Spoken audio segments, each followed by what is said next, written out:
All right, so this is the JC Higgins that was made by High Standard, and I bought this used, and you can see it's pretty worn. Lots of pitting in the barrel, the foregrip on it, all the uh, lacquer finish, whatever they put on there, is coming off of it. Rust on the action, the bolt looks rusted. And here's after I refinished it.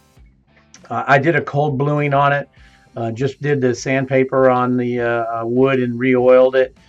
There was so many pits, I just didn't want to spend the time doing a hot bluing on it. And here's the other side of the gun right here. Before I worked on it, you could see more pitting all in there. And then once again, the forestock is just worn off from use. The probably shellac or lacquer or whatever it is. More pitting on the side of it here. And then the stock looked pretty messed up. And then this is it after I refinished it. And once again, the cold bluing works great for this kind of stuff. But I'm going to tell you, there's some issues with the quality on this gun, and I'm going to show you when I tore the whole entire thing down, and then we're going to do some comparisons to guns that are in its class. All right, so I just had a little preview of what this JC Higgins looked like when I first got it. I just did a cold blue on it. I did not do the diaper pan like I do because this gun was only $100, and I'm not really super impressed with the craftsmanship of it. And I know I'm going to get a bunch of flack because there's a bunch of people wrote articles and forums and everything saying that the JC Higgins Model 20 is a superior firearm. And there's even been some comparisons of it against the Remington Model 31, which is a completely handcrafted and hand-fitted action.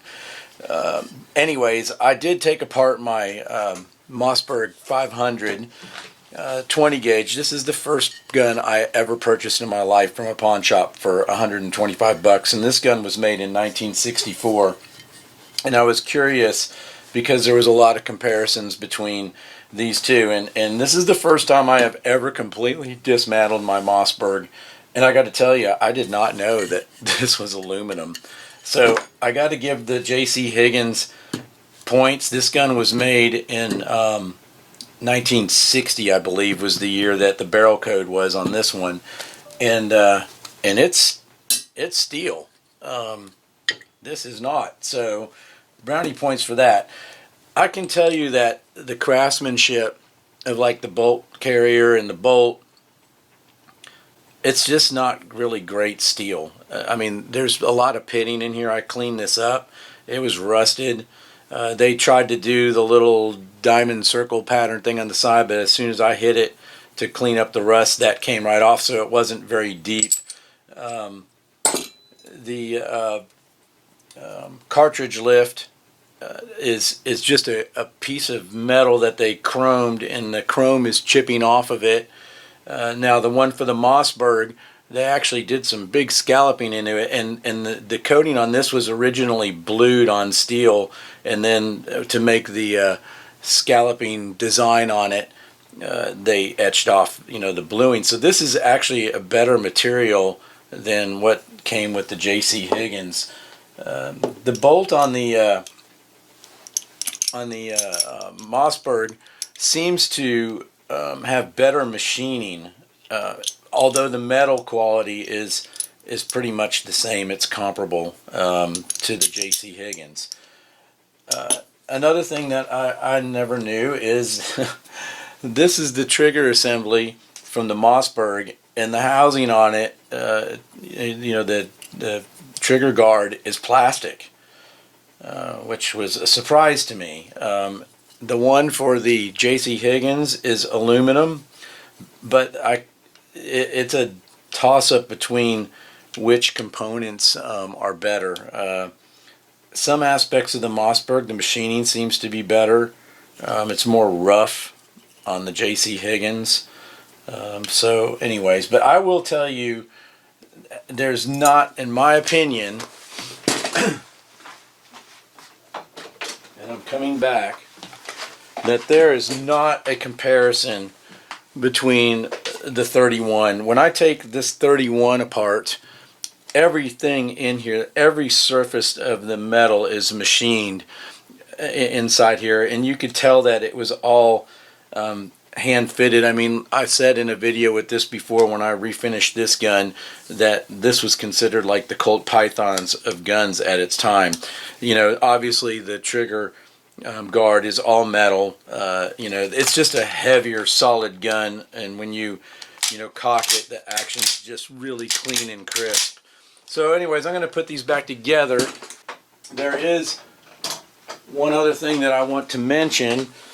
I know in these videos they show that when you have the JC Higgins, that you just push the action release button and this just slides down on its own. Well, inside of the JC Higgins model, there is a spring in here, so that it does give some assist when it's locked up. And then when you push the button, it actually springs this back some. I can tell you that my Mossberg, when I push the action release button on here, the hand grip just slides down into the gun. So the action seems to be a little bit smoother. Anyways, I'm going to put these back together. Just some differences that I know. I have not shot the gun yet. I'm trying to get, it came with a compensator, which this thing was rusted, and I'm trying to break it loose so that it will be adjustable again, and then I'll re-blue this. But other than that, and then one thing I do like on the Mossberg is that it has the removable barrel, which you can't do on the JC Higgins model. That would be nice, but it doesn't have that feature. So, all right. I thought this was a no-fly zone today. Anyways, here we are with the Model 20 that has been refurbished and ready to shoot. I'm noticing. Why is that moving? I thought something was moving on here, but it's fine. Anyways, we're going to take some shots at some bottles with this this puppy. Only takes 5.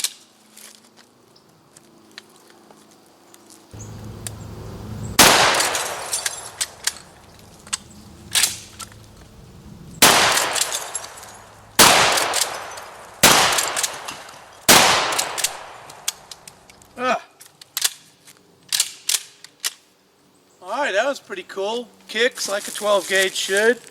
Action's pretty smooth on it. Although I am noticing there is a problem that should not be with this gun. After you pull the trigger, you should not be able to pull the slide back. Now I found out what the problem is on this. So you notice this right here moving? That's not supposed to do that. And I'm going to show you the reason why it's not supposed to do that. But that is what's making this slide come back even after the gun's been fired. Is because the trigger housing is moving. And see, now it's come down. On the high standards in the JC Higgins, when you go to pull out the trigger assembly, after you pull the pin, you should take it and move it back like this and then slide it out. But on this one, if you're going to look at the front here, you see that broken part and you see that broken part. There's supposed to be 2 little tangs on there that are supposed to go up in these slots. Now on the Remington 870s, they have 2 pins on here. But on these older guns, and even the Remington 31, you slid it in under these little slots, and that would stop this thing from rocking out. And so what's happening is the slide release. You see this when I'm moving it down? Well, that's how high it is, and it's supposed to stop the action mechanism when it's in the up position like that. But when this trigger assembly drops down, then the action assembly is going right over the top of it. So I have got to actually drill holes in there where that is and put a couple of roll pins to rig this, because that there's no other way to get away from it. But It's either that or buy a whole new trigger assembly, which I'm not going to do. The gun's not worth it. The trigger assembly is going to probably cost me $90, and I only got 120 or 140 in the whole gun. Okay, I just added a little roll pin, a 2mm roll pin on there on both sides. And now it goes, whoops, I can't see what I'm doing here. There we go, we push it in, lower it down, and now it doesn't lift up anymore. I can't pull it out of the front. So that will fix the problem. Okay, so now we pull the trigger, pump the slide, push it back out, and now it doesn't come back anymore. So that was a simple fix. Remember that, guys, when you pull that pin out, don't just lift that trigger assembly out. Tilt it back on an angle and slide it out. All right, dresser. And this is not a slam fire gun. Somebody asked that on the internet.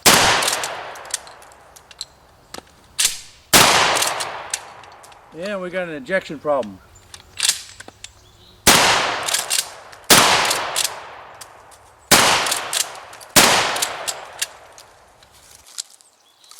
Okay, so there's an ejection problem too.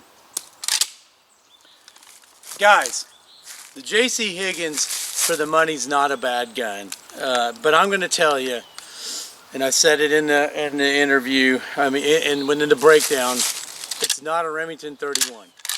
You get what you pay for, but it's not a bad gun. I'm sure it has kept food on many a people's table throughout the time frame that this gun was made. But if I had the money, I would probably buy an 870 or a well, you're not going to buy a Remington 31 because now those are really expensive, but the 870 is what I would get. Anyways, I hope you enjoyed this episode on the JC Higgins Model 20. I hope that was a thorough review. There's a bunch on the internet about it, and because it's just a popular gun for the money. Anyways, hey, have a Merry Christmas, shoot safe, and we'll see you on the next one.